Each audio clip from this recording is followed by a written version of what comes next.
So today we're gonna go ahead with Atlas Shrugged, or however you pronounce it. I don't know, but we're gonna go through it. Miss Taggart, he said gaily, I'm curious about you. I'm curious whenever anything upsets a precedent. What? President. As a rule, visitors are a painful duty to me. I'm frankly astonished that I should feel such a simple pleasure in seeing you here. Do you know what it is like to feel suddenly that one can talk without the strain of trying to force some sort of understanding out of a vacuum?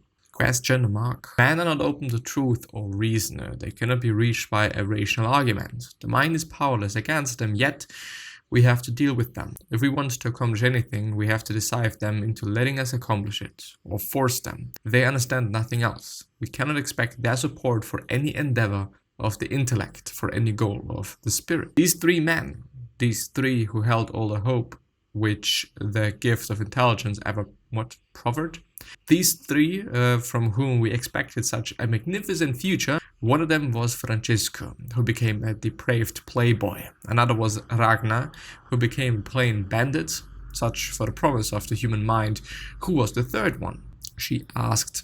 He shrugged. The third one did not achieve even that sort of notorious distinction. He vanished without a trace into the great unknown of mediocrity. He's probably a second assistant bookkeeper somewhere. Yeah. Actually pretty funny. I mean, if you think about, like, okay, the one is a criminal and the one is a playboy and whatnot, and the other one is not even that. Quote unquote, not even that. But yeah, contradictions do not exist. Whenever you think that you're facing a contradiction, check your premises. You will find that one of them is wrong. That is your cruelty. That is what mean and selfish about you. That's what's mean and selfish about you. If you loved your brother, you would give him a job he didn't deserve, precisely because he didn't deserve. It would be true love and kindness and brotherhood. Else, what's love for? If a man deserves a job, there is no virtue in giving it to him. What virtue is the giving of the undeserved. But if a man deserves a job, there is no virtue in giving it to him.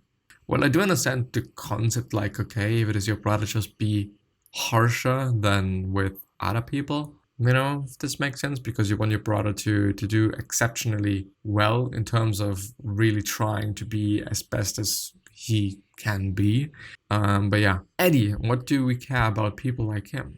We're driving an express and they're riding on the roof, making a lot of noise about being leaders. Why should we care?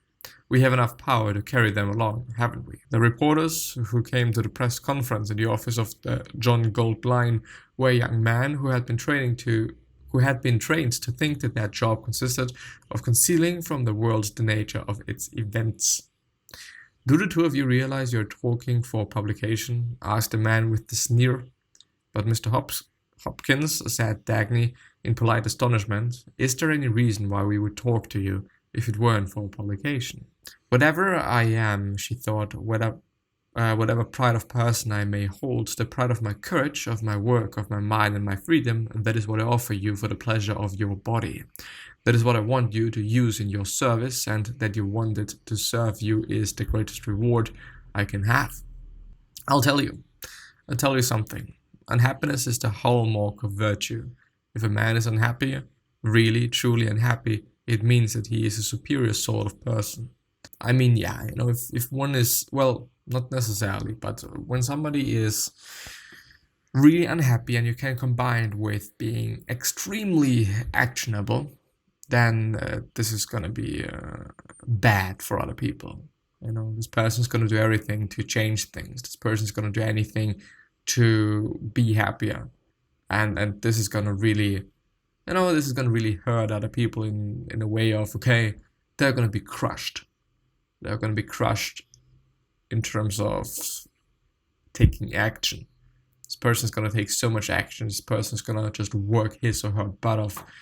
I would say, you know, but only if it is, or well, if she or he is truly unhappy. I mean, if you're a bit unhappy and whatnot, then yeah, probably not going to do too much about that, but yeah. The hint of desire that he felt was no more than a sense of physical discomfort. The sharpest impulse in his mind, nagging him to action, was not the thought of the girl, but of all the men who would not pass up an opportunity of this kind. Hank, do you understand? Those men long ago tried to invent a motor that would draw static electricity from the atmosphere, convert it, and create its own power as it went along. They couldn't do it. They gave up. She pointed at the broken shape, but there it is. Dr. Axton, it's inconceivable. You're a philosopher, the greatest philosopher living. An important name. Why would you do this? Because I'm a philosopher, Miss Taggart. The secret you're trying to solve involves something greater, much greater, than the invention of a motor run by atmospheric electricity. There's only one helpful suggestion that I can give you. By the essence of nature of existence, contradictions cannot exist. If you find it inconceivable that an invention of genius should be abandoned among ruins, and that a philosopher should wish to work as a cook in a diner, check your premises. You will find that one of them is wrong. Later, when they told her that Ellis Wyatt had vanished, leaving nothing behind but a board he had nailed to a post at the foot of the hill, when she looked at his handwriting on the board, she felt as if she had almost known that these would be the words. I am leaving it as I found it. Take over, it's yours. Which part of me reminds me of something, stupid. Public toilets. Leave them better as you found them. And it is also if you're at work and you see that somebody shit all over the place, I don't want to say that you should clean everything and whatnot, but just leaving it in such a way that other people are not going to be completely disgusted by just looking at the fucking toilet. I mean, I would say in general, think a bit more about other people and what they want to have and what could be good for them, and so on and so forth, could be of tremendous value. Not a lot of people are doing that, unfortunately. But I mean, it is what it is. We are a selfish piece of shit, we human beings, quite often at least. Often, on the other hand, of course, we are not as well. But yeah. The latest scientific discoveries, such as the tremendous achievements of Dr. Robert Stapler, have demonstrated conclusively that our reason is incapable of dealing with the nature of the universe.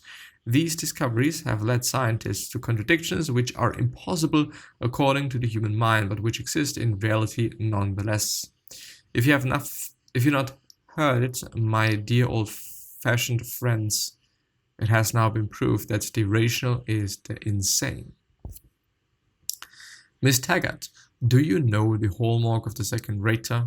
It's resentment of another man's achievement. Those touchy mediocrities who sit trembling lest someone's work prove greater than their own, they have no inkling of the loneliness that comes when you reach the top.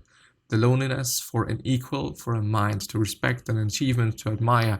They bear their teeth at you from out of their rat holes, thinking that you take pleasure in letting your brilliance dim them. Well, it would give them a year of your life to see a flicker of talent anywhere among them. They envy achievement, and their dream of greatness is a world where all men have become the acknowledged inferiors.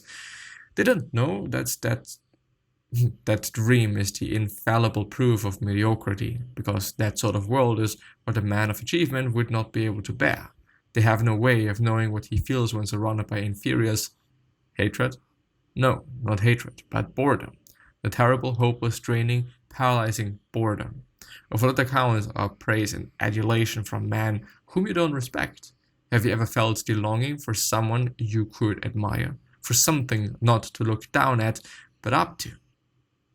There is something I wanted to know, said Cheryl, her voice taut and harsh, so that there won't be any pretending about it. I'm not going to put on the sweet relative act. I know what you have done to Jim and how you have made him miserable all his life. I'm going to protect him against you. I'll put you in your place. I'm Miss Taggart. I'm the woman in this family now. That's quite all right, said Dagny. I'm the man. So you think that money is the root of all evil, said Francisco da Cunha. Have you ever asked what is the root of money? Money is a tool of exchange, which can't exist unless there are goods produced and men able to produce them. Money is the material shape of the principle that men who wish to deal with one another must deal with trade and give value for value. Money is not the tool of the moogers who claim your product by tears, or of the looters who take it from you by force. Money is made possible alone only by the man who produce. Is this what you consider evil? Question fucking mark. And with that being said, I'm gonna end the episode. See you soon, and I wish you the best. Bye bye.